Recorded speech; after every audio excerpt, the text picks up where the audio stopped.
What a game! I mean, holy smokes, nothing really happens until the 8th inning. But the Blue Jays are able to come away with this one 2-1. Aaron Sanchez has a no-hitter through 7 innings. The Blue Jays can't get any hits, put any hits together. They were getting a lot of singles, getting a lot of walks, just couldn't do anything with them.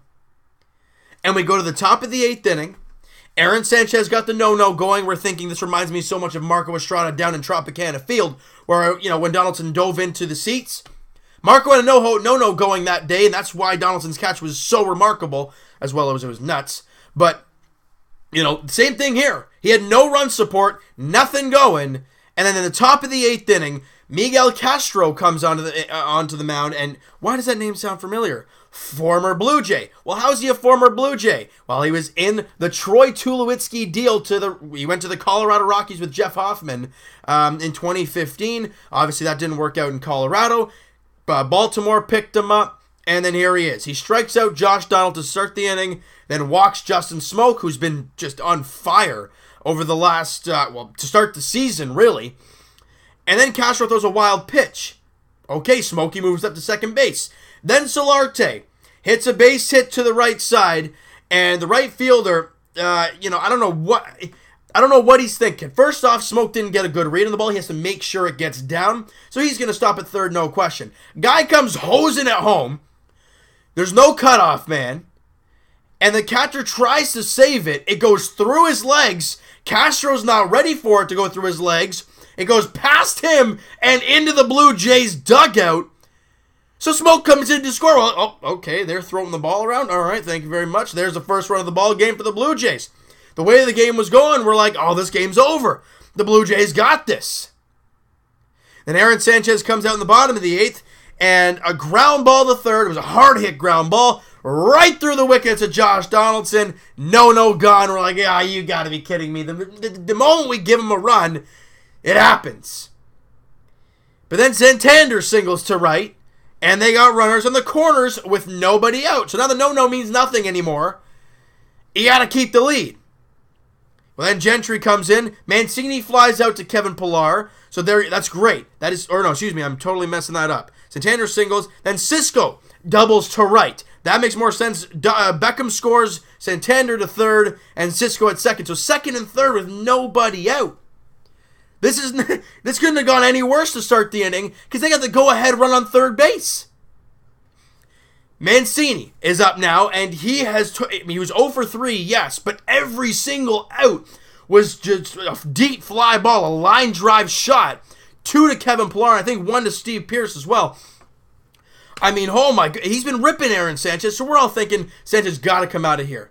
He doesn't. We're like, oh God, Gibby, what are you doing?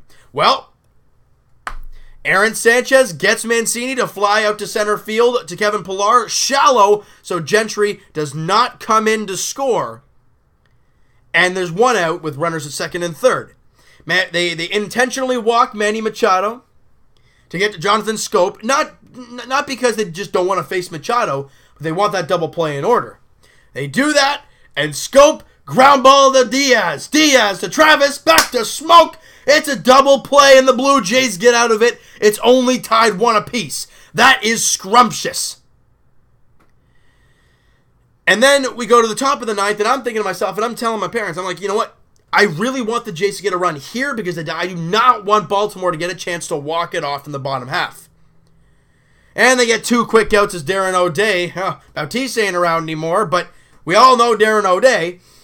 He gets the first 2 guys out. Next up, Curtis Granderson, 2 out, nobody on, and he gets a high fastball, and you don't want to do that to the Grandy man, because he crushes one deep to right, and over their mini monster out in right field, Blue Jays got the lead back 2-1, and it's pretty much mathematical from there, because Roberto Osuna comes out in the 9th. 1, 2, 3, ball game. I mean, I understand Adam Jones hit a ball to the wall, still an out. And Roberto Osuna picks up his 5th save of the season, 100th career save, and get this, becomes the youngest closer in MLB history to ever record, well, I guess the fastest to record 100 saves at 23 years old and like 60-something days, something along those lines. The other youngest guy, the next guy on the list, K-Rod, Francisco Rodriguez, and he was 24. Osuna is clearly one of the best young closers in the game. And him coming out in the ninth, facing Jones, Pedro Alvarez, and Chris Davis, as much as Jones hit one to the wall, I was totally confident in Roberto Osuna. He's using his fastball more. That's why he's so good, and he knows when to sprinkle in curveballs. He made Chris Davis look silly on one of his swings. But the Jays, and also could have struck it out Chris Davis, but the umpire's like, no, it's a foul ball because Russell Martin can't hold it. Doesn't really mean that, but then he gets him to soft line out to Devin Travis to end the ball game. Blue Jays now won 2 straight. They officially win this series. They still have one more tomorrow, but even if they lose it, they still win the series. They're 8-4 on the year, and a great start from Aaron Sanchez. We talked about this, in the last video about his last 2 starts and his first 2 starts of the season really not being that great. And we knew he was going to get back into the swing of things because he hasn't pitched in a big league game in almost a year. So, without any thoughts about a blister or anything, right? Because last year was when he came back, that's all he was thinking about. Then it re-aggravated. It was just a mess. This is the first year in a couple years that he hasn't had to worry about that. His first 2 starts were a little shaky, but understandably so.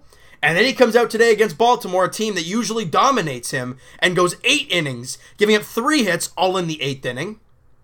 The 1 run, obviously in the 8th inning. 5 walks, which is something I'm a little iffy about, but I gotta say, on one of the at-bats, I think it was in like the 7th inning or something, I don't know what the umpire's looking at. Devin Travis got he got struck out on 2 pitches that were just off the strike zone, but I'm like, okay, fine, it's very close, whatever.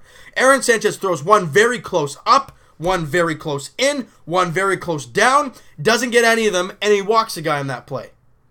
He also gets 4 strikeouts in the game. So that's where I'm like, yeah, come on there, Blue. Help him out a little bit there, bud. Come on. He's right there, and he's trying to throw a no-no, and you're trying to screw with him. But nonetheless, Aaron Sanchez, terrific outing. He ends up getting the win because of the Granderson home run in the 9th. Osuna picks up the save. Blue Jays pick up the victory, and we're all happy here. I'm so happy with this team. Granderson was 2 for 4 in the game. He has been a 379 average with a 471 OBP. That is insane. Donaldson, I think he went 1 for 4. Smokey 0 for 3, but he walked twice. Solarte 2 for 5. He continues to rake it. Pierce 0 for 4. Martin 0 for 3, but Kevin Pillar 2 for 4. He's now hitting 295 on the year. He's been really playing well as of late. And the Blue Jays, just as a team, are coming up with the big hits late and getting some very good pitching performance. Now, we're 3rd time through the rotation, guys. So the first 2 times, we're like, we don't know what we're going to see. Are they going to be good? You never know. The first outing was okay for everybody. Second outing, there were some guys that pitched great. Some were like, it's still not so great. But we've seen so far, round 3 through the rotation, Happ was terrific yesterday. And Aaron Sanchez was unbelievable today. So, want to keep that ball rolling? Well, tomorrow is the finale of the series. Marco Estrada, who has had a great start to his year, 2.77 ERA and a 1-0 record, versus Kevin Gausman, the total opposite, 0-1 record with an 8 ERA. Now, don't say this is going to be a walkover, because remember, Gausman was their best pitcher last year. But anyways, the Jays look for the, I'm not going to say it. I'll let you guys figure that out. Tomorrow night, 7:05 first pitch at Camden Yards, the packed house Camden Yards. I'm just so proud of this team right now. Now, again, we got to take it game by game. Don't think, let's try and pass Boston for the AL East. Let's try and pass the Yankees for the wild card spot. Look, we can't look at that stuff. We're 12 games into the season. Or is it 11? And it's 8-4. We're 12 games into the season. Just take it game by game, guys. We're happy with this win. Enjoy it tonight. And then tomorrow, reset. Marco Estrada versus Kevin Gausman, like I said, all right? So you know what, guys? That is going to do it for this one. You guys enjoyed this video and you guys enjoyed this game. Smack that like button. I do appreciate that. Hit the subscribe button if you guys have not already. Comment down below. Who's your player of the game? Would you give it to Sanchez? Would you give it to Curtis Granderson for the home run? What are your thoughts on Roberto Osuna? With his 100th save, what is your fondest moment of Roberto Osuna in his young career? postseason and regular season. I want to hear what you guys have to say. My personal one is when he came on in the 8th inning of the Texas series back in 2015. Aaron Sanchez got in that big trouble after the Jays took, obviously, that big lead with the Jose Bautista home run. And he came out in the 8th, went strikeout, came out the 9th, 1, 2, 3, ball game, series over. That was insane. That's my fondest, either that or him striking out A-Rod in his first appearance in the big leagues, which was terrific. What is your fondest Roberto Osuna moment? Reminisce a little bit. 100 career saves for the 23-year-old right-hander. Congratulations to Roberto. Well deserved. He's having a great start to the year, and all I got to say about that is continue using the fastball. Sprinkle in the other pitches here and there to switch things up, but use that fastball, and he is right now, and he's looking dominant. All right, so we'll talk to you guys next Wednesday. Or I guess this coming Wednesday. No, that's a lie because that'll be tomorrow. Next Wednesday, podcast edition, as Evan and I will be breaking down the Leafs, Raptors, Jays. Podcast channel down in the description below, guys. The link is down there. Podcast itself on iTunes. The link is also down there in the description below. Also, guys, one last thing. We're getting that much closer now. If you guys are interested in heading down to Maple Leaf Square for the Leafs playoffs, I'll just say the Leafs right now because that's really all we know of right now. I will be heading down to Maple Leaf Square Saturday night for the Leafs and Bruins Game 2, 8 o'clock puck drop there. So I will be heading down there. Let me know either in the comments or DM me on Twitter. The link is also in the description there below, guys. If you guys are interested in going, because, hey, I'll be down there, and we'd have a great time, all right? So we'll talk to you guys Raptors edition tomorrow as they take on the Miami Heat in the final regular season game. And, oh, boy, here we go. It's going to be a dogfight here. It's going to be a good one tomorrow night, the last game of the regular season before we figure out who we're playing in the playoffs. I think the Wizards look like the candidate, maybe, but we're going to have to wait and see it until it's locked in place. And then you guys will see the round 1 preview there. So we'll talk to you guys Leafs edition Thursday, game 1 of round 1 of the playoffs. Leafs, Bruins, 7 o'clock puck drop at TD Garden. Leafs look to get the series off on the right note and get in the win column early and kind of put the Bruins in a little bit of a nervous situation. All right? And well, like I said, we'll talk to you guys Blue Jays edition tomorrow night, 7:05. First pitch at Camden Yards. Marco Estrada versus Kevin Gausman. The Jays look for you guys can put 2 and 2 together, and we'll talk to you guys then, hoping for the, we'll see you guys tomorrow night.